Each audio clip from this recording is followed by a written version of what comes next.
The chandelier overhead, a shimmering cascade of crystal and light, seemed to mock the quiet storm brewing within me. Seraphina, my sister-in-law, stood beaming in the center of her opulent living room, bathed in the glow of adoration from her carefully curated circle of friends and family. It was her 38th birthday, an affair meticulously planned down to the last gilded canopy, yet all I could hear was the echo of her words, delivered with a saccharine smile just moments before. "Elara, darling," she'd purred, her eyes briefly flicking to my two children, Leo and Maya, who were quietly engrossed in a drawing activity in a corner. "It's just so brave of you to embrace such an unconventional approach to parenting. Most people would simply insist on structure, you know. But then, I suppose not everyone is blessed with children who can sit still long enough to learn it." The familiar sting, sharp and precise, landed right where she intended, on my deepest insecurity, my parenting. For years, I had weathered these subtle jabs, these backhanded compliments that were, in truth, thinly veiled criticisms of my children's spirited natures, their boundless creativity, and my refusal to rein them in for the sake of societal approval. Humiliation flickered, a hot blush threatening to creep up my neck, but this time, something was profoundly different. A quiet resolve had settled deep within me, fueled by a knowledge Seraphina couldn't possibly fathom. I felt Leo's small hand subtly brush against mine, a comforting anchor, and I glanced down to see Maya's eyes, wide and perceptive, fixed on Seraphina, then on me. They knew. They always knew. And that, I realized with a surge of calm power, was my secret. Seraphina had seen my quietness as weakness, my unconventional choices as foolishness. She was about to learn just how wrong she was. My life had always been a tapestry woven with contrasting threads. Before my children, Leo, now 9, and Maya, 7, arrived, I pursued my passion as a freelance textile artist, a world of vibrant colors, textures, and fluid, intuitive creation. When they came, my canvas expanded to include their boundless imaginations. I chose to work from home, a decision Seraphina had often deemed quaint or limiting, implying I lacked the ambition to truly succeed in the corporate world like her. My home, she'd once remarked, was a testament to creative chaos, a not-so-subtle critique of our often paint-splashed floors and the piles of half-finished projects that were, to me, living expressions of artistic exploration. Seraphina, on the other hand, was the epitome of controlled perfection. A top-tier corporate executive, her life was a symphony of precision and achievement. Her children, my niece and nephew, were impeccably dressed, spoke in measured tones, and excelled in every competitive pursuit imaginable. Seraphina often used them as shining examples, subtly highlighting my children's free-spirited nature as a flaw. "My little Amelia is already mastering the piano," she'd announce at family dinners, her gaze lingering on Leo, who might at that very moment be humming a tune he'd composed himself, entirely oblivious to sheet music. "And Marcus, bless his heart, is so disciplined. Never a crossword, never a mess." These were not isolated incidents. Every family gathering, every casual phone call, was an opportunity for Seraphina to subtly undermine my parenting. When Leo, in his enthusiasm, once described a fantastical creature he'd dreamed up over dinner, spilling a little juice in his excitement, Seraphina had promptly offered a napkin, her voice dripping with mock concern. "Oh, Elara, perhaps a little more focus on table manners might be helpful? Or maybe less fantasy and more reality for the boys?" When Maya, a budding storyteller, once recounted a vivid, slightly rambling narrative about a magical forest at a Christmas gathering, Seraphina had interjected, "Sweetie, that's a lovely story, but don't you think it's time to learn how to stick to the plot? Communication is key in the real world." Each comment, each thinly veiled piece of advice, chipped away at my confidence, leaving me feeling like an inadequate mother, despite the deep love and joy that filled our home. I saw the vibrant, curious, and deeply empathetic children my husband and I were raising, but through Seraphina's eyes, they were just, undisciplined. And I, by extension, was a bad mom. But there was a strength Seraphina never saw, a quiet power that grew from within my very being. My secret weapon wasn't a premeditated act of revenge, but the very essence of my parenting philosophy. I believed in fostering my children's intrinsic creativity, their emotional intelligence, and their unique way of seeing the world. I didn't impose strict rules or stifle their curiosity. Instead, I gave them space to explore, to make mistakes, to express themselves authentically. I listened, truly listened, to their wild theories and their heartfelt emotions. I taught them that true discipline came from within, from a love of learning and a respect for themselves and others, not from external imposition. I spent countless hours with them, not on drills or structured lessons, but on collaborative art projects, imaginative storytelling sessions, and deep conversations about empathy and perspective. We didn't just paint pictures, we discussed the emotions colors evoked. We didn't just read stories, we crafted our own worlds and characters, exploring complex themes. I saw how this approach cultivated an incredible level of awareness in them, an intuitive understanding of the subtle nuances of human emotion. They knew when I was tired, when I was happy, and yes, when Seraphina's comments stung. They would often come to me afterwards, offering a hug or a quiet, "Mommy, Aunt Seraphina doesn't understand, does she?" And I would simply tell them, "She sees things differently, my loves." But we know what truly matters. It was in these moments, these quiet affirmations, that my secret weapon was forged, their unshakable belief in themselves, nurtured by my unwavering belief in them, and their profound, intuitive connection to me. The day of Seraphina's birthday party dawned with a crisp spring promise, though the air inside our home was thick with the usual pre-party excitement and a comfortable disarray. My children, Leo and Maya, were buzzing. Not with the frantic energy of typical children anticipating a grand party, but with a focused, almost conspiratorial excitement. Over the past few weeks, they had been working on a secret project for Aunt Seraphina, something I had only been allowed to glimpse in tantalizing parts. It was their idea, born from a desire, as Leo put it, to show Aunt Seraphina what we really like to do. I watched them, a gentle smile playing on my lips, as they carefully packed their masterpiece into a large, flat portfolio. It wasn't a store-bought gift, nor was it something conventionally perfect. It was undeniably them, full of vibrant colors and whimsical details, and born entirely of their own hands and imaginations. I knew, with a certainty that settled deep in my bones, that this piece, whatever it was a direct reflection of the very parenting Seraphina so often critiqued. My children were not disciplined by rigid rules, but by the intrinsic joy of creation. Their messiness was a byproduct of fearless exploration. Their lack of talent was an assertion Seraphina would soon find impossibly difficult to maintain. As we dressed, I chose an outfit that felt inherently me, comfortable, artistic, yet elegant. No attempt to match Seraphina's polished perfection. My quiet resolve was unwavering.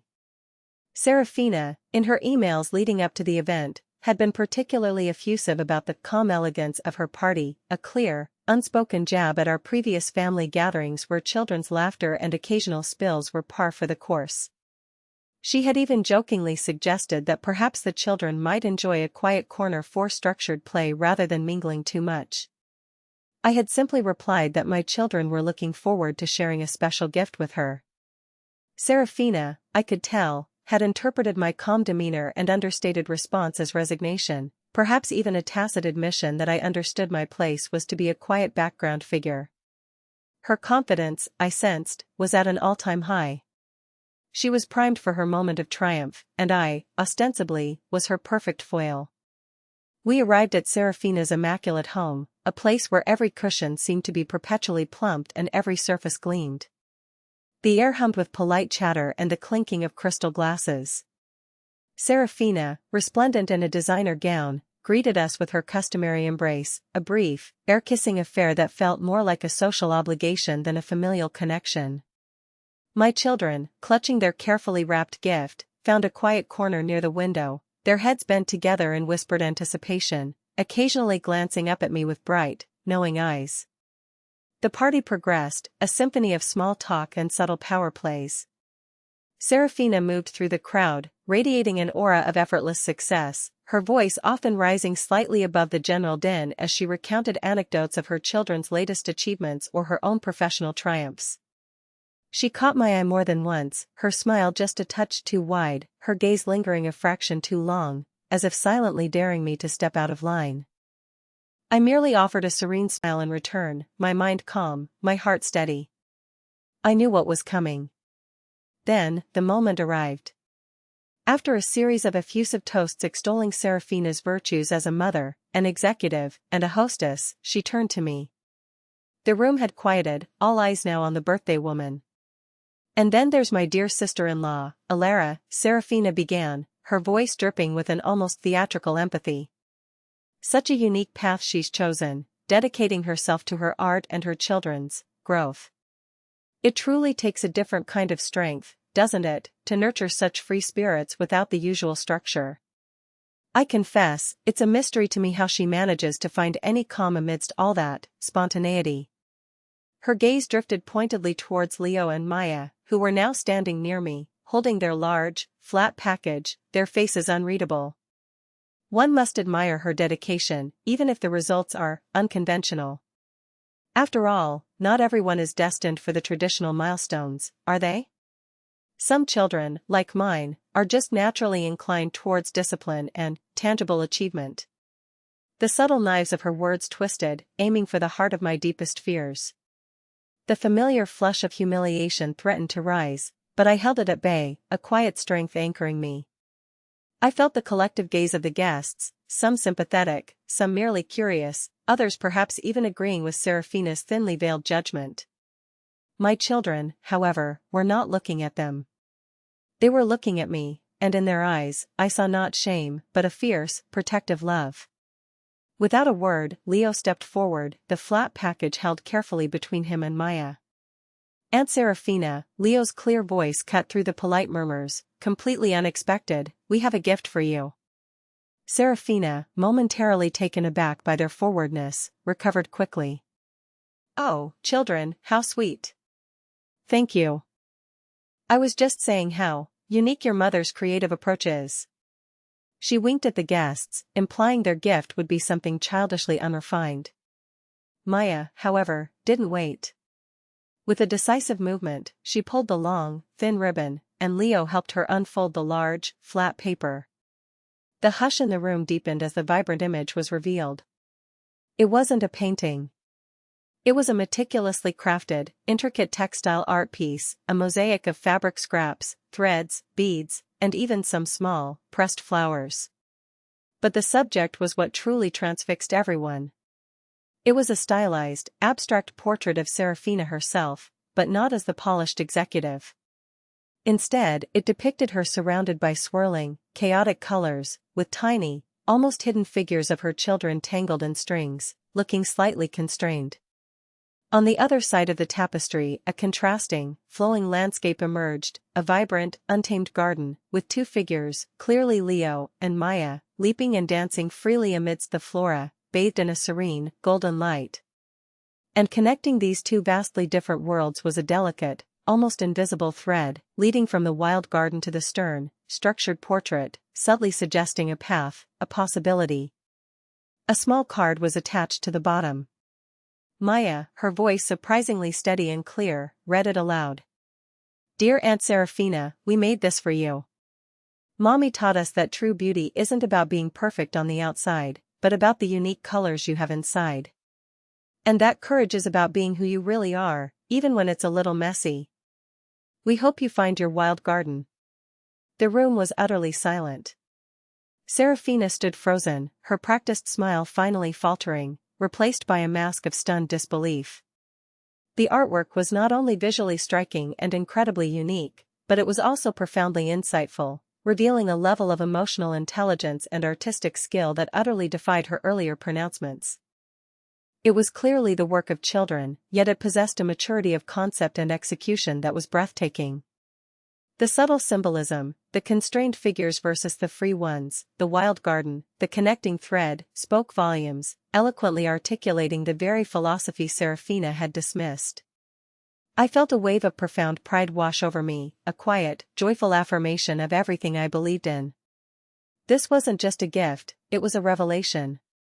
It was my children, my unconventional and undisciplined children, demonstrating their profound understanding of the world, their unique talent, and their unwavering love for their mother, all in one stunning, unscripted moment. The silence stretched, thick with unspoken observations, before a ripple of murmurs started to spread through the room. It wasn't a murmur of polite appreciation, it was a murmur of genuine awe. Guests leaned in, pointing out intricate details of the textile piece, their faces etched with surprise and admiration. Seraphina, still rooted to the spot, finally managed to stammer, what is this? A tapestry? From them? Her voice was thin, stripped of its usual commanding tone. Her eyes darted from the tapestry to me, then to her husband, clearly searching for a way to regain control of the narrative. But there was no regaining control. My brother-in-law, Seraphina's husband, who had always seemed to defer to her pronouncements, stepped forward tentatively. Seraphina, it's magnificent. And so insightful. The detail, the colors, it's truly remarkable for children their age. His voice held a note of genuine sincerity I hadn't heard from him in years. A few other guests, sensing the shift in the atmosphere, started to approach. Elara, this is incredible, exclaimed a woman I vaguely knew from family functions, her eyes wide with appreciation. I would never have thought, they're incredibly talented. You must be so proud. Another guest, a distant cousin who had always seemed to side with Seraphina in past discussions about parenting, looked at me with a genuinely contrite expression. I always thought Seraphina's way was the only way. But this shows a different kind of brilliance, doesn't it? Something deeper. Seraphina tried an attempt at damage control. Yes, well, they certainly have an imagination. Perhaps a little guidance on the composition next time, to make it more coherent. But her voice lacked its usual conviction, and her words hung weakly in the air, quickly overshadowed by the growing chorus of praise for my children. Leo and Maya, sensing the shift, beamed. They weren't arrogant, they were simply pleased that their effort was understood and appreciated. They explained some of the elements, the meaning behind their choice of colors, the tiny hidden symbols, their voices clear and confident. They weren't performing for a crowd, they were sharing their art, their authentic selves. I stood there, a quiet smile on my face, an indescribable sense of peace settling over me. There was no need for me to say anything. My children, through their own intuitive wisdom and talent, had spoken for me. They had not just defended me, they had validated my entire approach to parenting. Seraphina's carefully constructed image of the perfect parent, built on a foundation of criticism and veiled judgment, had crumbled in the face of pure, unadulterated creativity and emotional depth. Her face was a study in profound embarrassment and, dare I say, a glimmer of genuine shame. The usual sparkle in her eyes was gone, replaced by a dull, defeated glaze. She realized, in that moment, that her criticism wasn't just unfounded, it was utterly irrelevant. In the weeks and months that followed, life settled into a new, more harmonious rhythm. Seraphina's criticisms didn't vanish entirely, old habits die hard, but their frequency diminished significantly, and their sting was gone. When she did attempt a veiled jab, usually in private, I found I could simply smile, nod, and let her words wash over me. The power she once held over my self-doubt had evaporated the moment my children had stood up, not with defiance, but with demonstration. The textile piece, surprisingly, found a place of honor in Seraphina's home, not in the main living room, but displayed in a quieter hallway. I never asked her about it, but I sometimes wondered if she looked at it and saw not just a piece of art, but a mirror reflecting the hidden truths about her own carefully constructed world versus the vibrant authenticity she had tried to dismiss. My children, Leo and Maya, continued to thrive, their creativity blossoming, their emotional intelligence growing deeper. They knew, without needing to be told, that their unique way of being in the world was not a flaw, but a strength. My home remained a place of creative chaos, paint might still find its way onto the kitchen table, and half-finished projects adorned various surfaces. But now, when family visited, their eyes saw not just the messes, but the vibrant, living proof of imagination and joy. People started asking me about my parenting approach, not with skepticism, but with genuine curiosity. I shared my philosophy, not as a defiant statement, but as an open invitation to embrace a different perspective. I learned that sometimes, the most profound victories are won not through conflict, but through quiet conviction, allowing your truth to simply shine. The experience taught me an invaluable lesson: authenticity is its own greatest defense. In a world obsessed with external validation and predefined notions of success, it takes courage to trust your own intuition, especially when it comes to raising children. What others perceive as chaos might actually be the fertile ground where true genius and emotional depth are cultivated. Never underestimate the quiet strength of a mother's belief in her children, or the power of those children, when given the space to be truly themselves, to prove the critics utterly, beautifully wrong. The greatest achievements aren't always measured by structured milestones, but by the wild, vibrant gardens we nurture within ourselves and in those we love.